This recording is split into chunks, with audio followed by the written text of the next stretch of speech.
trabalhar, sabe? Eu tive pessoas que eu podia agora eu consigo no vento,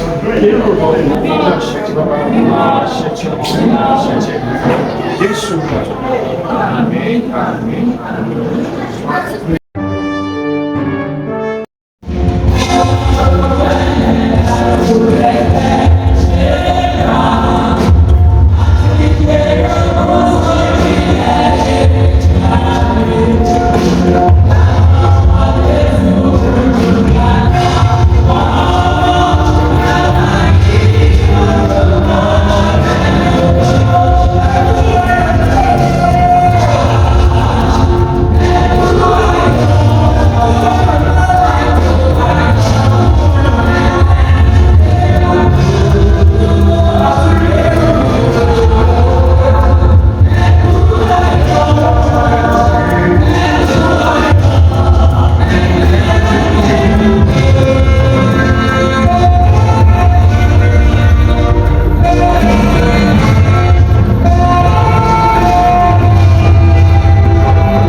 Exodus 28, from verse 40 to 43.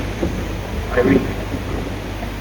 For Aaron's son, you shall make tunic, and you shall make sashes for them, and you shall make sashes for them, and you shall make hats for them, for glory and beauty. 41. So you shall put them on Aaron your brother and on his sons with him. You shall anoint them, consecrate them, and sanctify them, that they may minister to me as priests. And you shall make for them linen trousers to cover their nakedness. They shall reach from the wrist to the thigh. 43, which is the last verse. They shall be on Aaron and on his sons when they come into the tabernacle of meeting, or when they come near the altar to minister in the holy place, that they do not incur iniquity and die. It shall be a statute forever to him and his descendants afterward. May God bless. Romans chapter 12 verse 1 to 10. Àwọn ará Rome orí kejìlá ẹsẹ̀ kìíní títí dé ìkẹwàá tí ó kà báyìí pé, nítorí náà ó fi ìyọ́nú Ọlọ́run bẹ̀ yín ará, kí ẹ̀yin kí ó fi ara yín fún Ọlọ́run ní ẹbọ ààyè mímọ́ ìtẹ́wọ́gbà, èyí ni iṣẹ́ ìsìn yín tí ó tọ̀nà. Kí ẹ má sì dá ara yín pọ̀ mọ́ ayé yìí, ṣùgbọ́n kí ẹ paradà láti di titun ní ìró inú yín, kí ẹ̀yin kí ó lè rí ìdí ìfẹ́ Ọlọ́run tí ó dára, tí ó sì ṣe ìtẹ́wọ́gbà, tí ó sì pé. Ẹsẹ̀ kẹta. Ǹjẹ́ mo wí fún olúkúlùkù ènìyàn tí ó wà nínú yín nípa oore ọ̀fẹ́ tí a fi fún mi, kí ó bá ṣe ro ara rẹ̀ ju bí ó ti yẹ ní rírò lọ, ṣùgbọ́n kí ó lè rò ó níwọ̀ntúnwọ̀nsì, bí Ọlọ́run ti fi ìwọ̀n ìgbàgbọ́ fún olúkúlùkù. Nítorí gẹ́gẹ́ bí àwa ti ní ẹ̀yà púpọ̀ nínú ara kan, tí gbogbo ẹ̀yà kò sì ní iṣẹ́ kan náà, bẹ́ẹ̀ ni àwa tí a jẹ́ púpọ̀ a jẹ́ ara kan nínú Kristi, àti olúkúlùkù ẹ̀yà ara ọmọnìkejì rẹ̀. Ǹjẹ́ bí àwa sì ti ń rí ọ̀tọ̀ọ̀tọ̀ ẹ̀bùn gbà gẹ́gẹ́ bí oore ọ̀fẹ́ tí a fi fún wa, bí ó ṣe ìsọtẹ́lẹ̀ ni kí a máa sọtẹ́lẹ̀ gẹ́gẹ́ bí ìwọ̀n ìgbàgbọ́, tàbí iṣẹ́ ìránṣẹ́ kí a kọjú sí iṣẹ́ ìránṣẹ́ wa, tàbí ẹni tí ń kọ́ni kí ó kọjú sí kíkọ́, tàbí ẹni tí ó ń gbani níyànjú sí ìgbìyànjú, ẹni tí ó ń fi fúnni kí ó máa fi inú kan ṣe é, ẹni tí ń ṣe olórí kí ó máa ṣe é ní ojú méjèèjì, ẹni tí ń ṣàánú kí ó máa fi inú dídùn ṣe é. Ẹsẹ̀ kẹsàn-án. Kí ìfẹ́ kí ó wà ní àìṣẹ̀tàn. Ẹ máa takété sí ohun tí í ṣe búburú, ẹ faramọ́ ohun tí í ṣe rere. Ẹsẹ̀ kẹwàá ti ṣe ẹsẹ̀ tó gbẹ̀yìn. Ní ti ìfẹ́ ará, ẹ máa fi ìyọ́nú fẹ́ràn ara yín. Ní ti ọlá, ẹ máa fi ẹnìkejì yín ṣáájú. Èyí ni ọ̀rọ̀ Olúwa. Ọpẹ́ ni fún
ìyàsọ́tọ̀. is separation, setting aside, ọkẹ sọ pé concentration consecration, gẹ́gẹ́ bí a ti ṣe fún àwọn ọmọ Áárónì. as did to Aaron. Ẹ bá mi wo first lesson tí a kà lówùúrọ̀ yìí.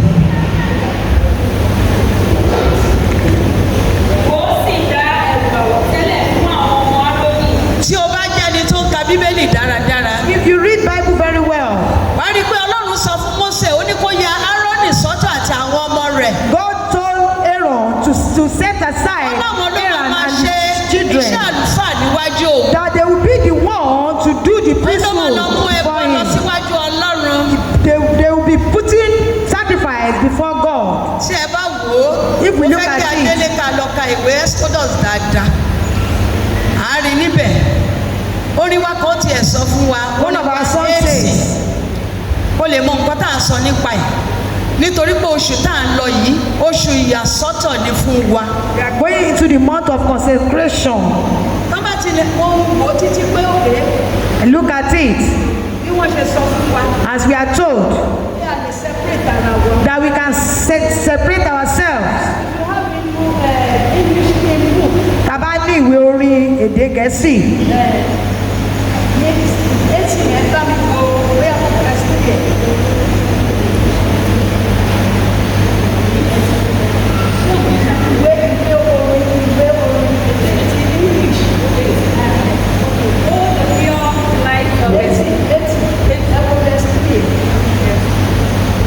Oh, the pure delight of a single hour.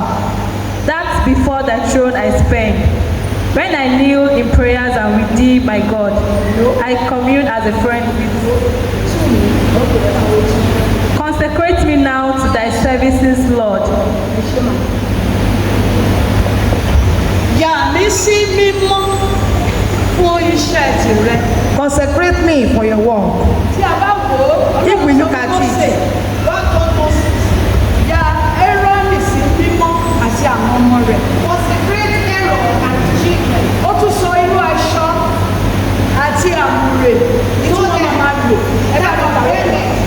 ó sì dá ẹ̀wù àwọ̀tẹ́lẹ̀ fún àwọn ọmọ Áárónì. Oh yes. Ó sì dá ọ̀já àmùrè fún wọn. Oh yes. Ó sì dá fìlà fún wọn. Oh yes. Fún òkú àti fún ọ̀ṣọ́.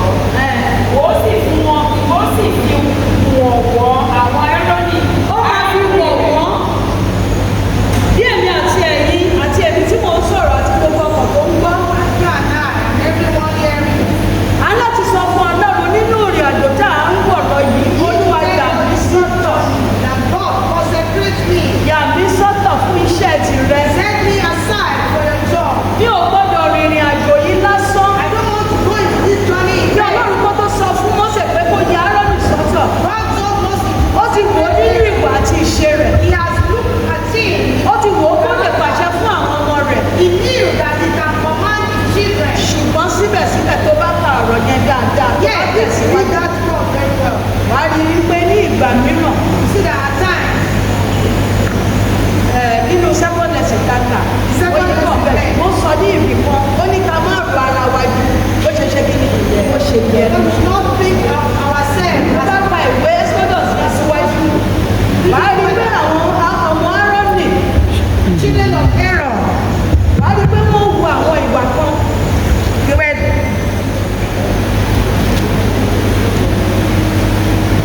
Tó yẹ pé ó bí Ọlọ́run nínú. there are some character they put on which Ní orúkọ ńlá ti make Jésù God Kristi get Olúwa wa, angry with them. ìwà àti ìṣe wa kò ní bí Ọlọ́run ní. Àmín. Mo ní ìwà wa àti ìṣe wa kò ní bí Ọlọ́run. Àmín. Ìrìn àjò tá à ń rìn yìí, The journey we are ó jẹ́ ìṣera ẹni is for us to deny tí ourselves, a máa yára wa sọ́tọ̀. that we consecrate ourselves. Mo máa ń sọ fún àwọn ènìyàn, I do tell people ohun tí mo láìkì jù what I love most, ti máa ń wò. that I do look at. Ọmọ mi wà bí ó lè testify. My child is here Ó to máa like testify. Mo máa ń wo Indian film, mo dẹ̀ máa ń wo cartoon. Normally watch Indian film and cartoon. Mo mọ̀ nípa Peppa Pig, mo mọ̀ nípa Hannah Montana, mo mọ̀ nípa Sophia, mo mọ̀ nípa America, Eliza, Amita, Matikun and so forth. Mo máa ń sọ fún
he will keep his ìkórè word. lèmi àti ẹ láti gbé rárá That is why àgbọ̀dọ̀ we já need to sí. shout aloud. Olúwa bí aṣọ agbára wọ̀ mí. God, strengthen me. Bí aṣọ agbára ààbò wọ̀ mí.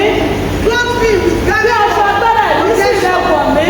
Clothe me with Ó ní ìwọ yóò gba agbára You shall receive nígbà tí ẹ̀mí mímọ́ bà ní ọ. when the Holy Sọ Spirit, fún Ọlọ́run ẹ̀mí mímọ́ pàdé mi. Holy Spirit, Gẹ́gẹ́ bí o ti pàdé Árónì àti àwọn ọmọ rẹ̀. as you came upon Ó Aaron dáṣọ iṣẹ́ fún wọn. and you gave Ó them fún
àbí God that we are reciting it.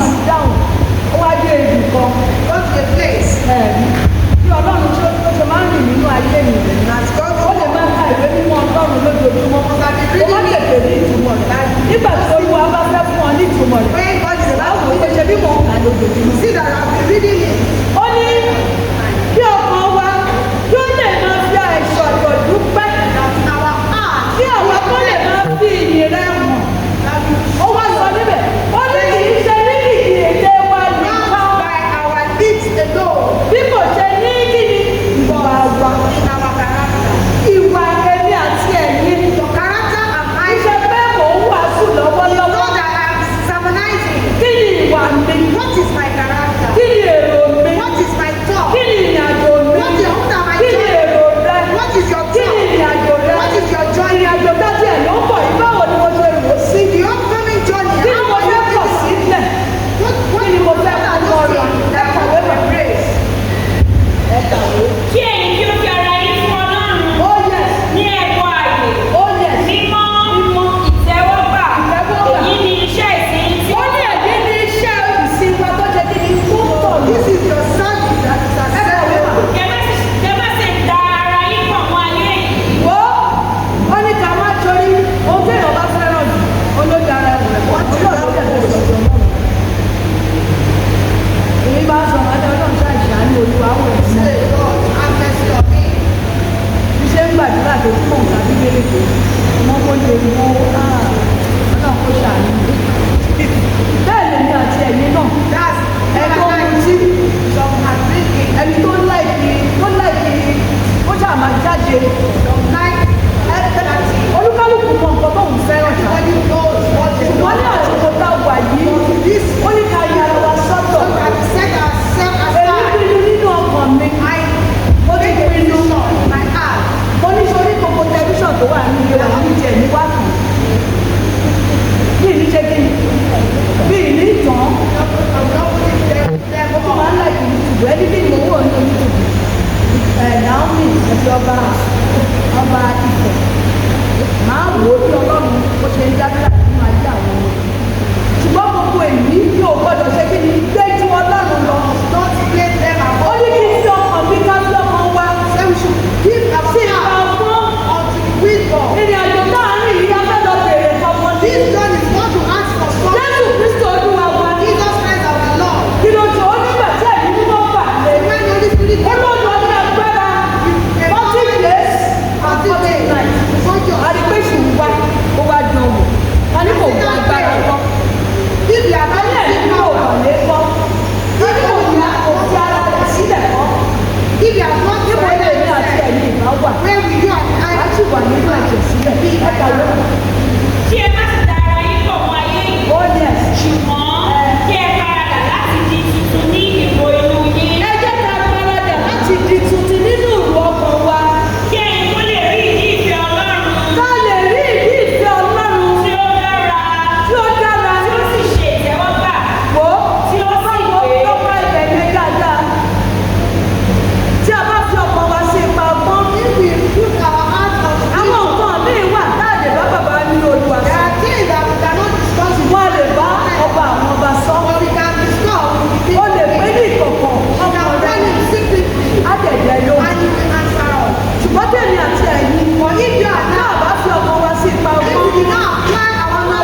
wàá sọ pé dáàdi tí ò bá sí pé mo ṣe jẹ nìyí. ṣùgbọ́n kí lóbìnrin yẹn sọ ó ní àwọn ẹgbẹ́ pàápàá ó ló máa ń jẹ nínú èyí tó bá bọ́ọ̀lẹ̀ sábẹ́ tábìlì torí gbogbo èyí tó bá fẹ́ sílẹ̀ ní tábìlì rẹ nínú ìrìn àjò tó ń lọ yìí tí a lọ Jésù fi gbà á ó lè padà wá. ẹ̀fọ́ ló lè rà.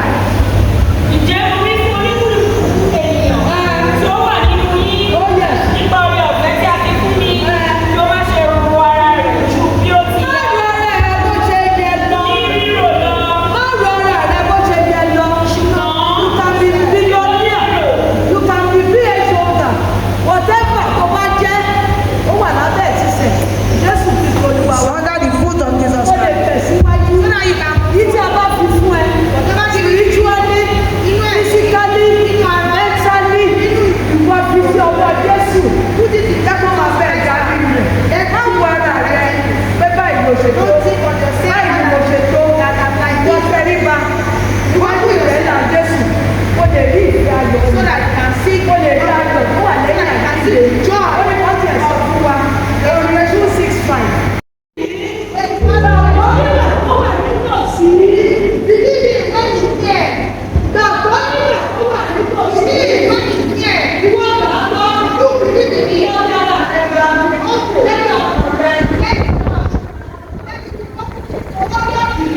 Thank you.